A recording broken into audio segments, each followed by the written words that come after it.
Okay. All right. Hey, and welcome to Sue Rogers Unedited. I have a special guest with me today. Maddie and I have known each other for a very long time. But I'm gonna let her kind of tell you who she is, what she does, and then we have some stuff we want to share with you guys. So Maddie. Yeah. All right. So my name is Maddie. I am a local resident of Modesto. Been here my whole entire life. I left for college and came back. Never said I moved back to Modesto, but here we are. And jokes on me.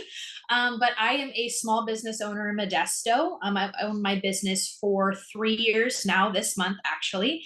And so what I do is I help people get rid of their shit, basically. That's essentially what I do for a living. So a very nicer way of saying it is I do hydrocolonic therapy or colonic or colon hydrotherapy. There's a couple different names that you'll find, but basically, what I'm working with is clients who struggle with using the restroom, whether that's constipation, bloating, IBS, things like that. And I never thought I would do this, to be quite honest. I wasn't a little girl being like, you know what? This is what I want to do with my life. I want to talk about poop every single day. That just makes me smile.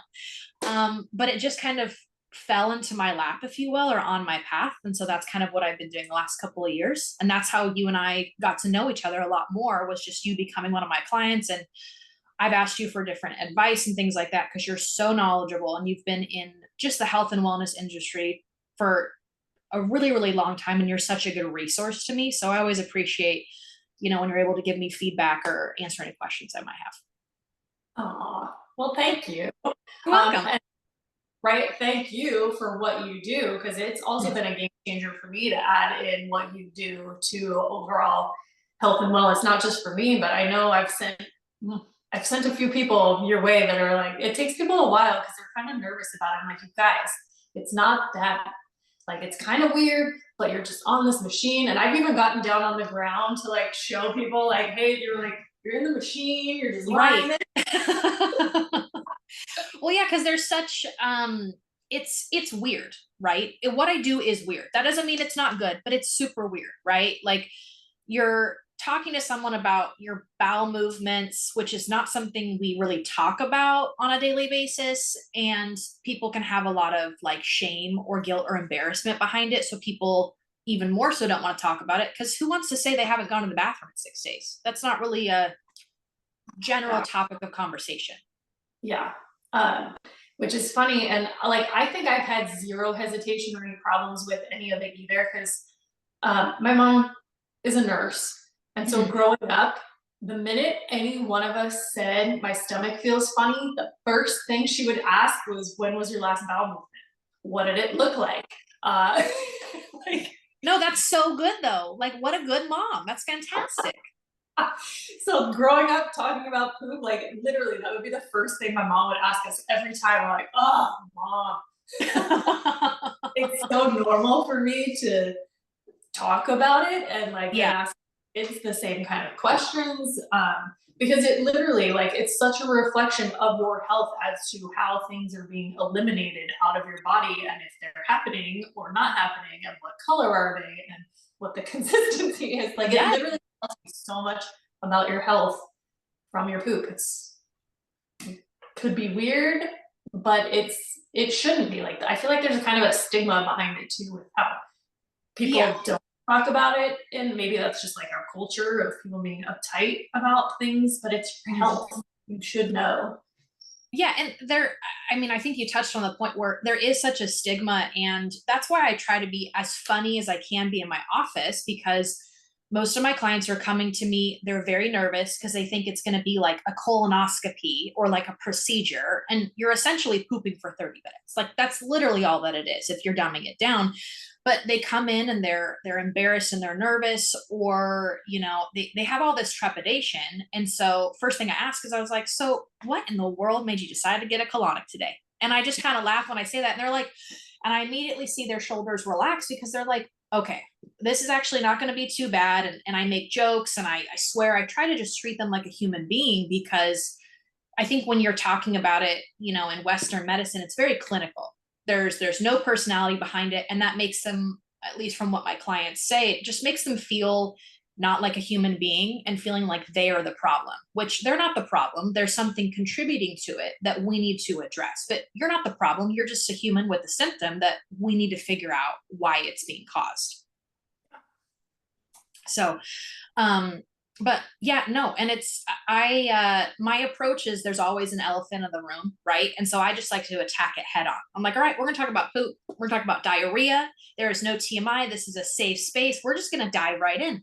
And then they're like, oh my goodness, girl, I have not gone in 7 days, I have had diarrhea, this is what's going on. And the floodgates open, pun intended, where they finally relax and they're like, okay, I have this going on, this going on. And I'm like, okay, well, there's only a problem if we don't have a solution. And if we're able to work together and have a solution, then you feel like someone's in your corner. You don't feel alone in this embarrassing process. And you feel like there's light at the end of the tunnel, which I think helps your body's stress level as well, where it's like, okay, I think we can actually figure this out, which is a huge thing. Yeah, that is my sure. Because yeah, and there's so many things that contribute to our gut health being off, which affects all, like your gut is your mouth all the way down the digestive tract into the colon all the way out. Like, and there's so many things that mess up all of our systems. I actually, I just did my episode about I finished the 72-hour fast. I just did Right. it. Yes. Mm-hmm. Spoiler alert, but this episode is airing after that one. But I talked about how I still had a bowel movement every day, and that shocked me. Interesting. Okay. I'm intrigued. Yeah, like it wasn't the same like amount per se, but I still every morning was having a bowel movement, and I was surprised because I had nothing. 72 hours of no food, but the last 2 days, because it ended at like 5 o'clock at night on a Thursday, I started at 5 p.m. on Monday. But on Wednesday and Thursday, I had 1 cup of just plain black organic coffee because that doesn't very fast. And then I had twice during the day 1 cup of organic chicken bone broth because that also can be done on the version that I was doing. So that and a shit ton of water with right. my salt sprinkled in the water for the minerals and electrolytes. Yes, we love salt. Salt is good. It's so good. Yes, but yeah, still had a bowel movement each day, and that shocked me. But I also thought it was really, really cool. Yeah, it is super cool. Yeah. So that's just so interesting, and I think just that fact alone, people don't realize that even though if you have consistent bowel movements, like first thing I tell clients is I don't really struggle with constipation. I'm going 2 to 3 times a day. I'm a regular Joe. Thank you, Jesus. But it just goes to show that even if you're not intaking food, your body still is holding on to this waste, and you don't realize how much your body is holding on to. And for example, unless you do like a fast like that, and you're like, I still have something left in there, and you're super regular, you take care of yourself. And I mean, again, I think it's just a great example of you don't know what your body's holding on to until you have a situation like that or you do something like that, right? Yeah. And even like, so you guys, I've been going in to see Maddy probably since not too long after you opened. I opened in June of 21. So I would say I think you came in right when the kids started school. I think they were back into school because summer and all that stuff. I think it was like maybe August or September of 21. But we were still homeschooling. Oh, okay. I mean, yeah, I was coming back when they were, because I would leave them and go to my appointment. My timeline is all off. Yeah, there you go. I've been going to see you longer than that. Sid's only been back in the public school system for a year, so I've been since longer than that. But the thing that surprises me too, and I guess not, but going in, and you guys, if you haven't ever done one of these, you should do it because it even if you go regularly, like if you have bowel movements regularly and you go in and get this done, I am amazed at how much stuff gets cleared out of my colon. And it's a difference from, because I've done coffee enema stuff at home. water enema stuff at home. It's different because this machine, like, is I feel like it's really allowing the water to get way higher up into the colon without having to try to hold it in, like the ones at Right. home. You can just Mhm. release constantly. And I feel like, and I don't know if I told you this at the last appointment, but it hits the 15-minute mark. When I am on your machine, like the initial clear out of stuff will happen. Mhm. And then when I hit like between 15 to 20 minutes on your machine, it's like a whole new level of stuff Yep. from higher up in the colon is like, oh, and like sometimes it almost makes me feel like, you know, when you when you know you're gonna have to have a bowel movement and it's a kind of different one, and you start maybe Yeah. getting like sweaty and feeling kind of funky, and then and then you're like, oh, I just have to go to the bathroom. Yeah. That 15 to 20-minute mark is usually pretty intense for me when I'm on your machine. Yeah. And then if I leave, because I've been trying to leave the water running the entire time. And at first, the first couple of times in, I would shut it off a lot more often just so that my body can like relax. But Mhm. as I've gotten used to it, the longer I stay on. So yeah, that 15 to 20-minute mark, I'm like, oh Jesus.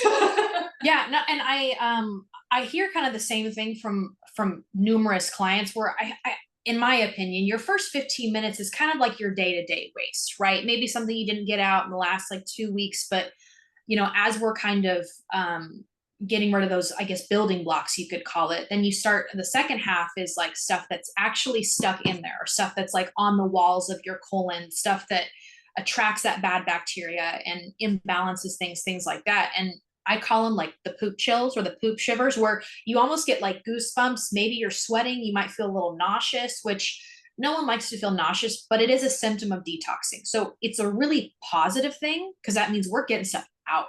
We are getting the inflammation out. But no, I think that's pretty on brand with a lot of things my clients say. Even for myself, when I get colonics, because I go every single day, right?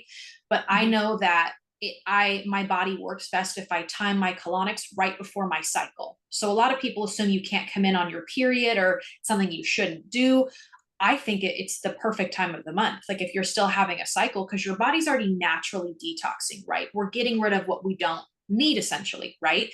So I notice that my PMS symptoms aren't as bad. I don't get super bloated. My face doesn't break out because I'm just expediting what my body is already going to do, but in a much more relaxing environment than instead of being on the toilet at 3 a.m. because you have cramps so bad and you're, having diarrhea, which is horrendous. I never want that for anyone. So you're kind of putting the cart before the horse. So that way your body has an easier time with your cycle, which we can all benefit of because they're stupid, to be quite honest. I can't stand them, but I still get them every month. So it's great. And it's right, I still do too. And I'm like, I know I'm hitting that perimenopause stage, which also Mhm. is not cool. It's like, you know how awkward and funky everything was going through puberty? Well, perimenopause is the reverse of all of that. And you're having Oh, like new weird body odor. Like, yeah, there's so many things where it's like, it's a 10-year process to get back out of all of this. And I'm like, oh, God, like just wrap it up already. I'm done yeah. having kids. I'm Yeah. cool Like with let's speed it up here. I don't want to, just detox, just get rid of it. We're fine. We're not utilizing it. You had your kids. You're like, it's not necessary. We're not going to, have another child. We're good. We're good. yeah. Yeah. But coming in before cycle, I may have to try to time that out for the next time I come in because that's brilliant. And I do you remember there was a time stretch where I was coming in like very regularly to come see you. Yeah. Hmm. Um, I feel like my cycle was also much milder when I Hmm. was coming to see you more consistently. Yeah. And then I have a car for a while, so I was like, well, I guess I'm not coming in as often as I want to. We're But gonna, yeah, no, I feel like it just kind of makes it more manageable to where you don't feel like you're as affected, right? You're still going to be affected because it's just one of those things your body is going through a change essentially, but it just makes it more manageable. And I think that, I don't know, that just makes life a little bit easier, to be quite honest. And I'm all for making life a little bit easier as a woman. So that'd be great. 100%. Um, the other thing too, because I know I've talked with you a little bit about the coffee enemas, which you may be able to start adding the coffee into your Yeah. next. machine. Mm-hmm. But for the coffee enemas, and you guys clearly we're not doctors, go see your pharma pushing doctor if you need real Mm-hmm. medical advice. Yeah. But the coffee that's my disclaimer. Um, but the coffee enemas, the research and science behind that is that, which is probably, I would imagine, the same thing with even just water, because you're removing everything out Mm-hmm. of the system. But at that 15-minute mark, because your entire blood is pumped through your body in every 3 minutes. Mm-hmm. So every 3-minute cycle that you can hold the coffee enema in your body for up to 15 minutes is taking, I'm so bad at remembering like the exact specifics of things, but every 3 minutes, right? If your whole blood is filtering through your body every 3 minutes, then when you're holding all of that liquid in, it's stimulating, I believe, bile production, and it's helping like really kick your liver into gear. And so over 3-minute cycles for up to 15 minutes, you're really helping the liver kick into gear, more bile to help get in and push things back out of the colon. I Right. believe this works. So even with just water, same thing, like you're, flushing things out, giving the liver and the bile time to produce more and help release everything out at the same time too. Right. You're kind of triggering your body's own natural detox, right? With it, which enough people don't do. And there's kind of a stigma that you have to, a lot of people think my clients that are coming in are people who eat like Burger King all day long and they're super like obese and things like that. And most of my clients are, women who really do take care of themselves. Like they eat well, they exercise, they work on themselves. And they're not overweight by any means, and they need help detoxing. They need help kind of ridding themselves basically of all those toxins. But a huge component to that is stress. People don't really want to chalk their body's physical symptom to stress, which that's kind of my wheelhouse. So that's kind of my approach to colonics, where and I think I've told you this before, I don't have a passion for colonics, which is a little alarming to some people, right? Because they're like, okay, so why do you do it? But I have a huge passion for how your emotional and your mental health affects your physical health and how those two are interconnected. Because a lot of people don't want to talk about mental health, right? There's a stigma, oh, you're fine, rub some dirt on it, you'll be fine. Okay, well, nothing has to be wrong in your life in order for you to experience stress, which then correlates to a gut issue, right? So so something I talk about a lot is your gut brain axis, right? So it's basically saying that your gut and your brain are interconnected. So it's like two different cities in your body, and you have like a freeway, which is called the vagus nerve. So that communicates everything that we're feeling in one area to the other. So it's like a huge channel.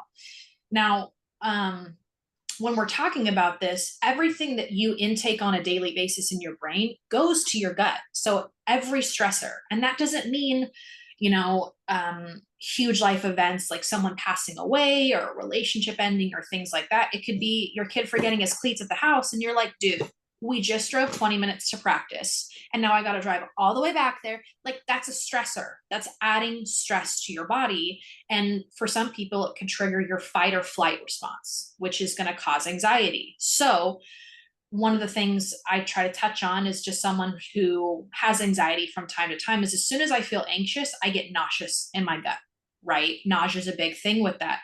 So I do keep Dramamine on hand because sometimes I'm an anxious girly and we just got to work through it. But you have a physical response to your emotional response. And in order for that to be regulated, we need to make sure that your GI is healthy, that we are maintaining it and detoxing, because what you don't remove from here is just going to make this cloudy. You're going to have a lot of brain fog and fatigue. That's the main thing. That's one of the main things my clients come in with. They're just like, I feel like I have cinder blocks on my feet. Like I just can't get going. And these are people who work out 5 to 6 days a week. They eat super clean. They don't drink. They have a ton of water. Like they're kind of optimal health, I guess you could call it. And they're still dealing with these things, but they have a lot of stressors going on in their life. And because they're not detoxing from that, their stress is running their body. So they're doing all these things. It's not making a lick of difference because they still are exhausted and they can't poop. So sorry, that was my tangent that I went on. I get so excited talking about it, but Oh, I mean, yeah, gut brain connection. I talk about that all the time too. Like you're spot on. And right, like it's a normal physiological response for when we're stressed for it to shut down things in the body. mhm. But that's because we used to experience stress from like the weather, or we're hiding in a cave because there's a Yeah, predator, and I can't that's, get food for my family. Like, yeah, but like that physiological response is there from back in the day to protect us and put us mhm, into that mode for preservation. Well, now we get stressed out because some jerk cut us off, or the idiot right, ran the stop sign while my daughter's driving and I'm teaching her how to drive, and we're about to get like, T-bone, and like we have so many stupid stresses around us from a lot of unnecessary things, but the body doesn't know the difference, so it still reacts the same way. So, like you said, here we are with like physically healthy, but mentally and emotionally not, because our bodies still process stresses in the same way, unless we've really taken the time to just be like, it's all right, that yeah, guy's a jerk, but have a great day. And yes. I wish you well. You really ruined my morning, but my afternoon will be better. That's just a way to kind of reframe it, right? all Um, right, have the day you deserve. yeah, you're like, it's, you have the day that you're supposed to have, sir. You have a great day. Mazel tov. That's what I say. Yeah. So, no, but I think, and that's just something I try to touch on. My dad is a mental health clinician. His dad was. So mental health's always kind of been something that's been talked about within my family, which I'm very fortunate about because there is a huge stigma behind it. So, um, that's where kind of colonics plays, where, okay, how can I talk about something that I am passionate about and gear it towards the business that I have in a way that's easily digestible for people? Like, one thing I talk about a lot is serotonin.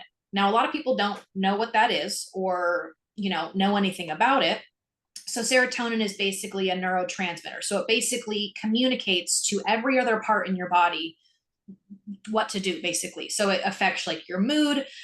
Mood is the biggest thing, but like your sleep, your libido, when you go to bed, when you wake up, it has all of these effects. And I don't think that it's a coincidence that there's a huge correlation between anxiety and depression, and also low serotonin levels, because your serotonin, 90% of it is made in your gut. So if our gut is not checking out, your mental health is going to be affected, whether you want to believe it or not. So even I have some clients who have said that their anxiety has actually improved, like their day-to-day anxiety, because their body's actually eliminating on a consistent cycle. So we have a clear pathway, right? It's not like the 99 at 5 o'clock, which is horrendous nowadays. By the way, I can't stand it. I'm like, are you serious? Like, we're not even cool enough of a city to have this much traffic. Okay. Yeah. Like, we have cows and that's it. Like, we're just farmers out here. Um, so when I'm talking about, serotonin, I have a good amount of clients who are on a serotonin medication. So that's called like an SSRI. So it's a selective serotonin reuptake inhibitor, which I've been on one before, because sometimes we need some additional support in our lives because life gets crazy. We know that. But I think, and my dad says this a lot, but people will do pills over skills, right? And so it's like, okay, but this pill is now affecting 6 other things in our body. Now, if we're actually looking at serotonin, not from a mental health standpoint, but from a chemical standpoint, you do a little more research, and I'm going to sound sciencey, but serotonin is basically made from an amino acid in our body called tryptophan. So that means if it's an amino acid, it's an essential one, we don't produce it ourselves. We have to get it through diet, which a lot of people, again, don't even realize, where in order to regulate your mood, you can literally affect it with just food, right? Where you can eat more eggs or salmon. Nuts are really good. I think pineapple's in there too. So my clients who are on anxiety, depression, I really try to tell them, hey, if you want to help the medication and also help your body be more balanced, you can literally do it just eating eggs. So instead of an apple a day, we're going to do an egg a day. Keeps the doctor away, right? We just switch that out. And I just get so excited for this because I think as women, It's, oh, it's your hormones. It's your hormones. It's your hormones. And fuck that. Sorry, but I cannot stand that enough. It's so invalidating. And I think that's why a lot of women end up just stop trying, because if your doctor's not listening to you and you don't feel supported, you're just going to suffer in silence. And that's some BS that I do not, gets me fired up. So I try to empower my clients as much as I can with the knowledge that I have gained just from either personal experience or just client experience, where this can help your body be more balanced and you're not having to take a pill for it. And you just go get eggs from the store. Like, it's something super simple, but you know, we both know Western medicine likes to get their money, so they're not going to tell you about that stuff. And like you hit on a key point too with women, because most of the studies done on anything are done on men. They're Yeah. not done on women, because they were like, oh, well, women's hormone cycles are too hard for us to try to figure out this study where dudes are much steadier state. So all those studies on these medications are how dudes do on them, not women. And so here you are being told to take this medication because here's what it helps with, but it may not be helping you at all, because your hormone cycles like could already be out of whack, but also they're not correlate the same way as a male's with the prescribed drug that was never studied on your female hormone cycle and system. So like, and it's so easy for people to be like, oh, here, just get on birth control. Oh, here, just start taking hormone replacement therapy. Uh-huh. Like, that's not fixing the problem at all. It's just putting a band-aid on a leaky faucet. Like, you may get some temporary relief from some stuff, right, but it's not looking at what's really the root cause of what's going on. And yes, it's harder to try to figure out the root cause. It's not just like, here, just take this pill and hopefully it works and you get some relief. Like, you have to do the digging. You have to be willing to try numerous different things. And then as females, as your body goes through different cycles, not only of the month, but over your age span from puberty to menopause, you gotta like reshift and readjust things as well. But I love that pills over skills. I have never heard that before, and I wrote it down because I was like, oh, I may be adding that to my. No, it's such a good. I mean, you should literally, some Western medicine is good. I'm sure there are some doctors who advocate for their clients that are great, but I think the slogan for Western medicine should be pills over skills. Because I mean, some of the first questions I ask my clients, because I don't just throw them on the machine, I try to figure out and pinpoint really where is the constipation starting from. So it could be lack of water, lack of hydration. Lots of people are dehydrated. And we were just touching on salt a couple minutes ago, because everyone thinks salt's like, oh, water retention, I'm going to be humongous. And I'm like, okay, well, maybe with In-N-Out or McDonald's salt, that's not good salt, but your body needs sodium. Like, it needs sodium to literally stay alive. Kind of a basic thing. And so I feel like you do this a lot, and you've been doing this longer, of just debunking basically everything against Western medicine, because they're just kind of talking out their asses the whole entire time. And they're just wanting money, right? So it's like, well, you need to drink water. Okay, well, if you're exercising 5 or 6 days a week, you're losing all those electrolytes. So even though you're drinking water, you're just peeing it out all day long. So if you're overexerting, we're not hydrating, you're going to get constipated. Because I always say that your colon's like a huge water slide. We got to get water going down that side. And without sodium, it's not going to do a lick of a difference. So these clients come in with these, I call them 2-year-old toddler looking water bottles. They're like massive, right? It's like has all the times on it. And I'm like, I don't know if we need that much water. Like, if we have electrolytes, you can actually cut down on your water consumption, because then it's working for you. Yes. Kind of thing. I lost my train of thought because we just get so excited. But you go ahead, sorry. So no, like, right, people exercising, drinking too much water. Do you know that they, like, you can also, like, you can be over hydrated in the sense that you're drinking a shit ton of water, but without the salt or electrolytes in it, your cells are not absorbing the hydration, so you're still dehydrated even though you're drinking a shit ton of water. Right. Like, people look at you, like, when you say something like that, they're like, you're crazy. And I'm like, okay, but no, like do any type of research, look it up, do your own research. I always advocate for that, but like you have to hydrate effectively. And so electrolytes or salt or essentially sodium is the other part of that. So if you don't do both together, um, it's not going to make a difference. And most people assume that you need to have electrolytes if you're, like an athlete or, you're a construction worker or people that are really active. But I still have electrolytes every day and I have an office job. Like I walk my dog, but I'm not in super strenuous exercising because every human being needs electrolytes, regardless if you work out 6 days a week or you're working out as your stay-at-home mom and trying to keep your kids from not accidentally killing themselves while jumping off the couch, right? Um, Yes. I had a stay-at-home mom come in one time. I have stay-at-home moms come in a lot, but she was like, I'm not really super active. And I'm like, okay. And she's like, I have 4 kids and like 3 of them are under the age of 5. And I'm like, Super okay, actively. Yeah. so you're telling me you sit on the couch all day and like eat bonbons? And she's like, oh no, I never sit down. And I'm like, okay, so just because you're not in like a Pilates class or a CrossFit class, you're bending down to pick things up, you're lifting kids up, you're basically squatting all day long, you're going up the stairs, like you're nonstop moving. So you can be doing laundry and still exerting yourself. It doesn't have to be dripping in sweat for your body to be working for you. Mm-hmm. Yeah. Right. And then the whole, like I just blew somebody's mind with this information, and it's somebody who has a lot of knowledge too, that they were like, oh my gosh, I need to start doing this. But like reverse osmosis water systems, that's what I have because I live out in the country. We have a well, so we have our own water, but we Yeah. also have osmosis and a whole house filter. So like my water is getting really filtered, and it's also not city water, it's a well.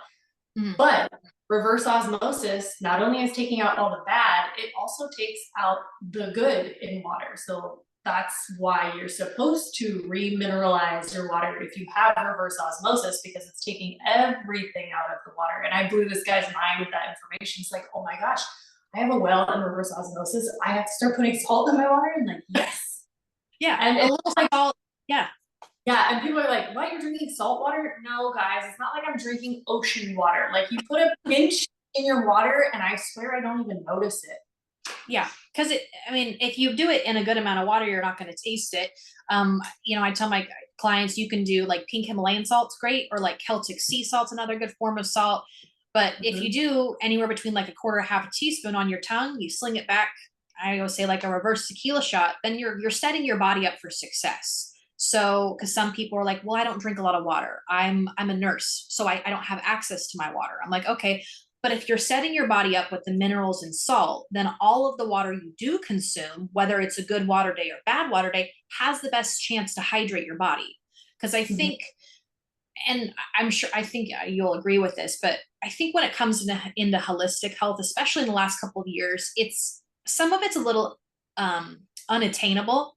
Like not everyone, not your average Joe is going to have your cold plunge and your sauna and your 30 minutes of breath work and all this. Like you got to get your kids out the door. Like it's just not attainable for your average Joe. So how do we break it down to where it is accessible and you feel like you are doing something, but it's also just so overwhelming because you see like 65 ads for like a greens powder or de-bloat or all this stuff. And I'm like, oh my gosh, this is so much wasted money. Because just get a little water in your booty and you'll be feeling better. I swear. Like it doesn't, it's overwhelming. And I think because people get so overwhelmed, they just don't do anything.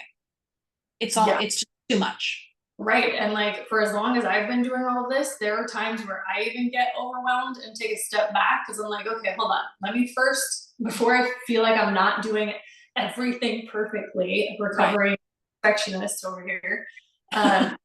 You just write down, okay, what am I doing now that I wasn't doing before? And before you know it, like if you're just changing one thing at a time, because that's all you can handle, and then from there you add another and then another, then before you know it, like I was just taking inventory of what's in my house these days for food, and sure, occasional crap junk still comes into my house here and there, but that's real life, you guys. Like I'm not over here saying that I buy everything organic and I've never eat fast food ever. Like, yeah, I'm gonna be real with you, like some of that crap sneaks back into my life, but when the majority of what you're doing, right, 80%, 80-20, if 80% of what you're doing is hitting the goals that you're aiming for, the other 20% can, you have wiggle room because Mhm. that's life. Like, there's gonna be times where you're in a bind and you have to eat some shit because that's all that's there. But then you Yeah. get on track and yeah, it's just trying to take the overwhelm out so it's realistic for you. And if all you can start with is adding a little pinch of salt to your water, phenomenal. Start there. You don't even have to go straight in to get a colonic or do a Right. coffee.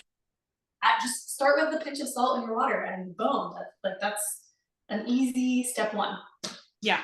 Well, and I think sometimes just the first step is the hardest, right? And I think that um I think as a society, it's very rewarded that you have to be doing all the things and 100% at all times of the day. And if you're, I saw this quote, I think on Instagram, social media, but if your wellness is stressing you out, it's not wellness. You're just adding more fuel to the fire. So, like, again, like you said, just make it attainable where, clients come in. And I think also as women, I think we're a little too hard on ourselves. And I'm guilty of that just as much as the rest. But people are like, oh, I just walk my dog like a mile every single day. And I'm like, that's fantastic.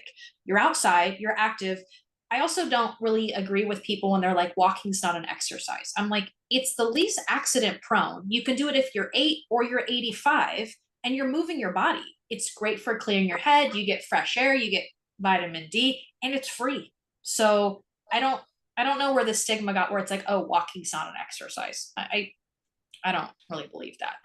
Um, but but again, going back to your point where it's just those little things. Hey, we're gonna try to walk 10 minutes a day just to clear our head, listen to an audiobook, listen to a cool podcast, and we're gonna add some salt in. Okay, that's great. You're moving your body and you're hydrating. That's more than most people, and it's not stressful. And it's something that you can really try to incorporate in your routine, and then you get more confidence in your health and wellness. So then you can try new things and you feel like you are doing something. So it's like you said, it's kind of these building blocks to where we feel better, we get that confidence, and then we can level up whenever we're able to level up. Yeah. Yes, and it's a process. Like what I do now is so much more in depth than when I first started. And you guys, I've been at this since I took my first nutrition class in college, which would have been in the early 2000s, like long time ago.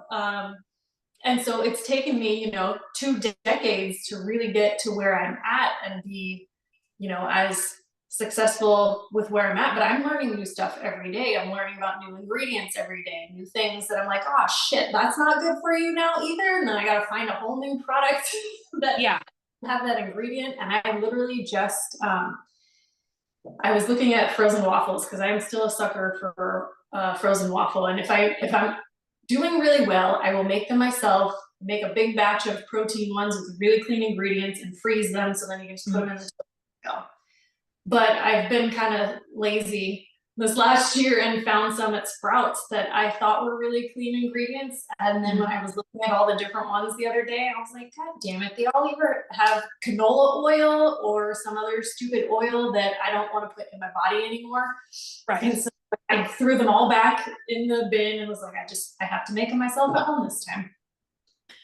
Yeah. And I feel like you can kind of get defeated because I think things are always ever changing, right? And like, do you remember? I don't know what year it was, but someone found coconut oil and we were eating it and slathering ourselves within it. And it was like, it was a coconut oil craze where it's lotion and it's your makeup remover. And then you do all of these things. And then now everyone's like, yeah, you don't do that anymore. So I feel like also because there's so many fads going on, it's overwhelming at a different point. I can tell you when that went on because I was like, I called bullshit. I was like, you're really coconut oil isn't good. Like, get the fuck out of here. But there was a study because I actually went to a heart health workshop thing, luncheon with my mom, and they were talking. It was put on by the American Heart Association, I believe, Okay. and they had just done some new study to say that coconut oil was bad. And I was like, okay, what oil are they now pushing that whoever is ahead, like funding this Mm, research, now demonizing coconut oil. But I was like, because I was putting on nutrition talks at the time too, and I was like, because people were asking me, well, what about coconut oil? It's on this list of ones to avoid. And I was like, you guys, I don't agree 100% with what this association is saying, because who right. knows what agenda they have and trying to push something else. So decide for yourself. So coconut oil is one that, yeah, for a little while they were saying wasn't as good, but I haven't heard anything about that in years. And it's actually in all the like holistic groups. Coconut oil, avocado oil, Olive oil. virgin olive oil, but you have to be careful to not buy ones in the plastic containers. And some of the olive oils are contaminated with canola oil, so you gotta like figure out who to Yeah. get it from. And then ghee. Those are the things you should be cooking your food in. Well, because it's I always, I guess, think it's made from something. It's just not made out of thin air, right? It's actually derivative from something that is natural instead of it being man-made. Yes. Yeah. Um, Like I've even gone back to old school. My parents both said that them growing up, this is what was in their house, but you save your bacon grease and you mm, use that for your cooking oil, and it adds flavor to stuff too. And like it depends on what your health goals are. If you're for some reason not avoiding pork or whatever it may be, then that wouldn't work for you. But if it's something that like doesn't upset your system or isn't interfering with whatever health goal you're working on currently, bacon mhm. grease, you're basically like getting 2 for 1. You're cooking the bacon, saving the grease. There is a always a jar of bacon grease on my counter, but it's what both my parents said. They like, oh yeah, my mom did that. They'd save the bacon grease and cook everything in it the next time they made a meal. And it's also right, like environmentally friendly. I'm reusing Right. leftover. It's cost effective. It's a two for Yeah. one. Like, so, I mean, yeah, because, some people will look at, pricing of stuff and I'm like, okay, but if you're able to get two things out of it, then that's another lens to look at it through as opposed to just going to get canola oil spray, right? Or like vegetable oil or something like that. And it's like, okay, so, but I think when it comes to just health and wellness, I think it just depends on how you look at it, right? Your perspective on things. Because it's like, oh, you have to do X, Y, and Z. That's so much work. And it's like, okay, yeah, but it's not because I'm doing the work instead of my body having to do all of this work to get all this crap out of my system. So I have to work harder and I'm going to feel like crap the entire time as opposed to taking an extra step and knowing this is going to fuel my body. I'm going to feel good and it's going to taste good. So you end up doing more work and your body's working harder, which adds more stress. And then we're back to step one. Yeah.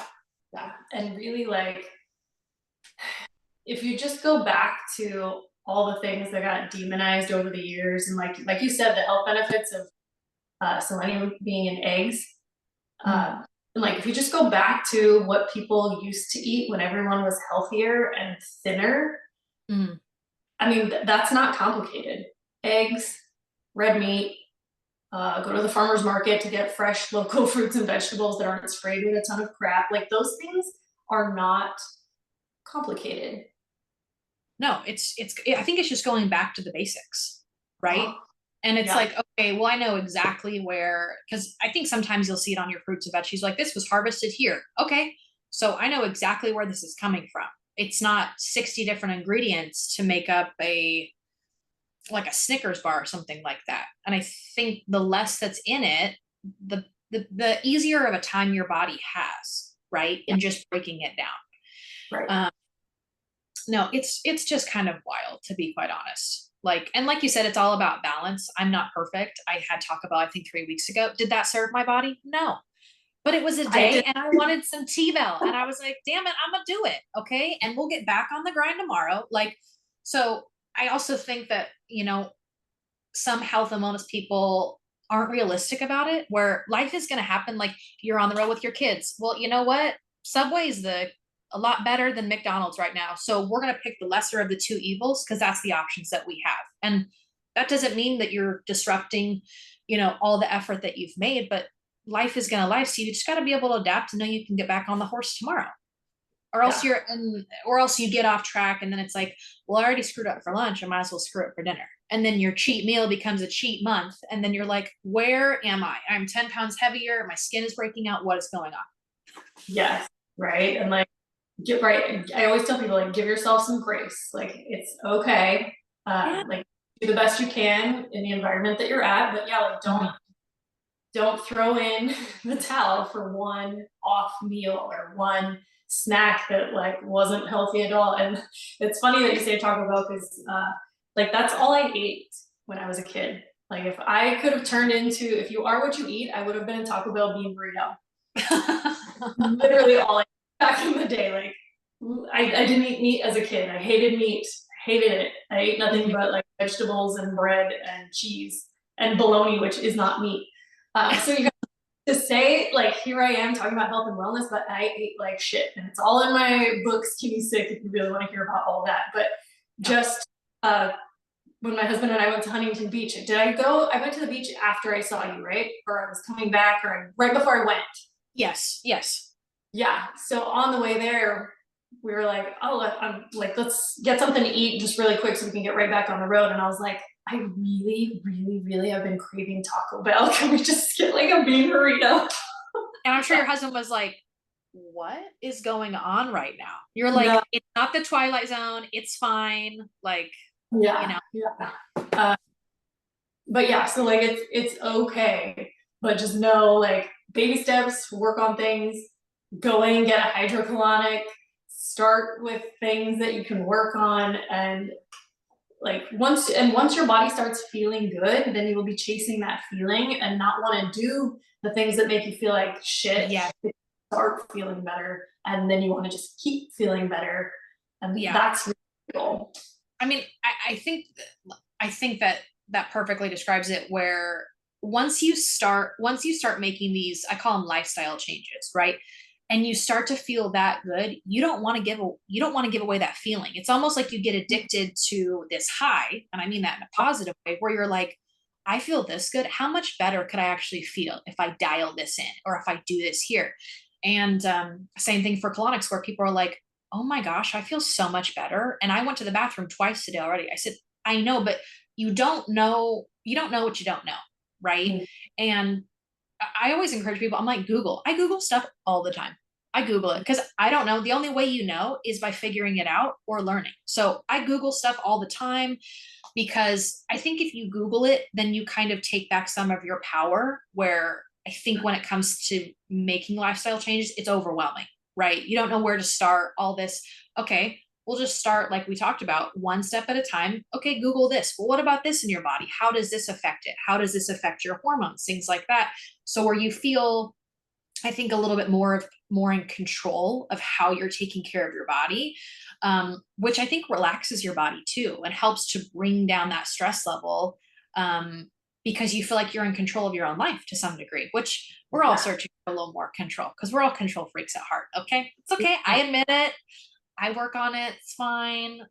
You know, I tell my dad, I'm like, Matt, I'll figure out how to control things eventually. And he's like, all right, Matt, you let me know. I said, I'm going to figure it out. I will figure out how to control things in my lifetime. Yeah. I'll get there eventually. Yeah, let me know. Figure it out because I'm still oh yeah, if I figure it out, I'll be bottling and selling that stuff up left and right. Forget colonics. We'll start selling control all over the place. Oh man. There's something else I was just gonna say too. So when you're looking stuff up too, like that's something I've always told people is like, yeah, use Google or use Brave or DuckDuckGo because they're not filtering out shit they think you want to know. Like it'll pull up more variety. But also look up things for it and things against it.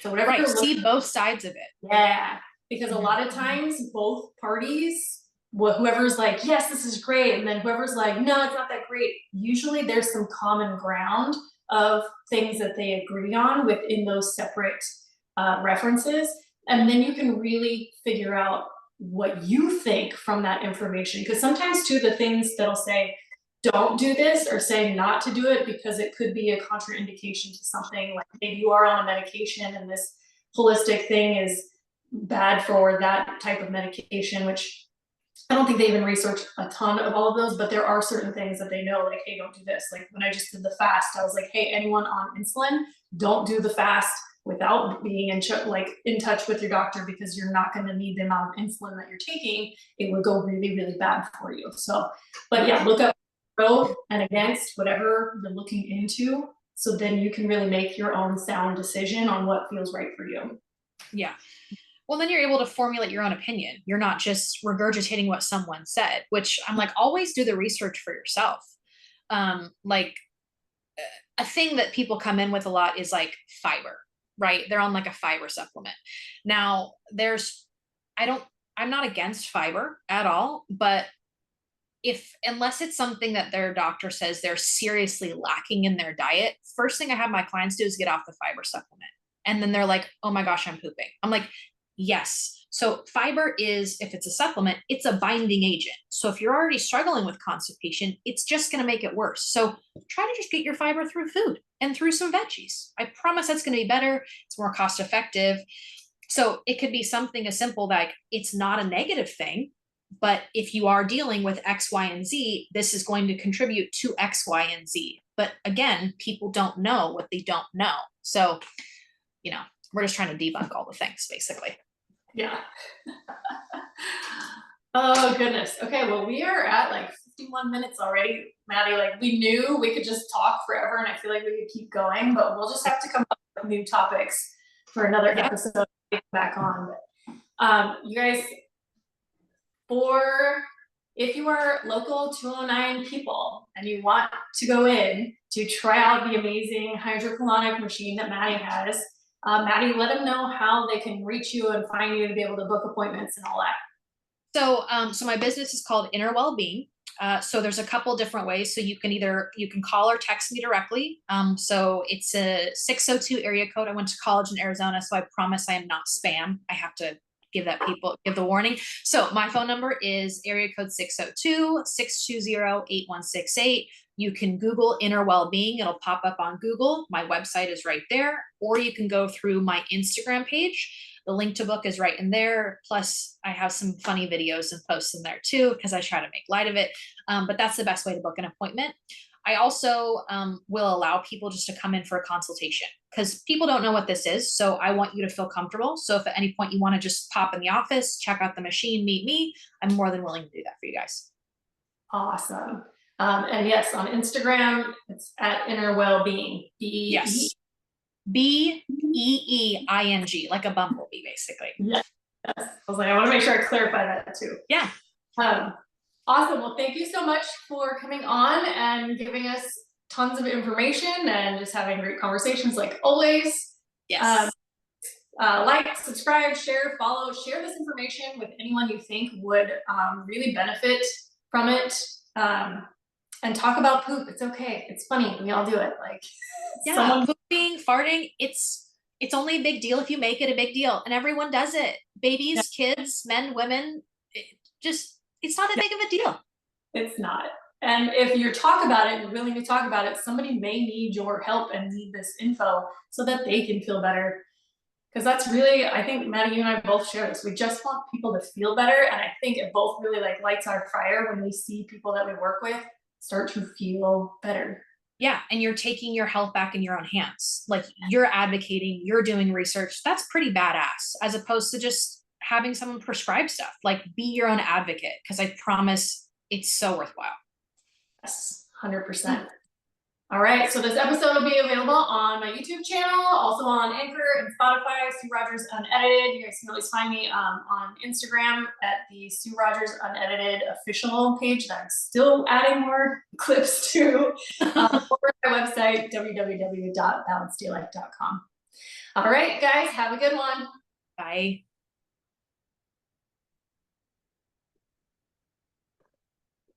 Don't worry, I'll edit out this where I'm not done. Oh, you're good. You're good. I figured you wouldn't add a nose.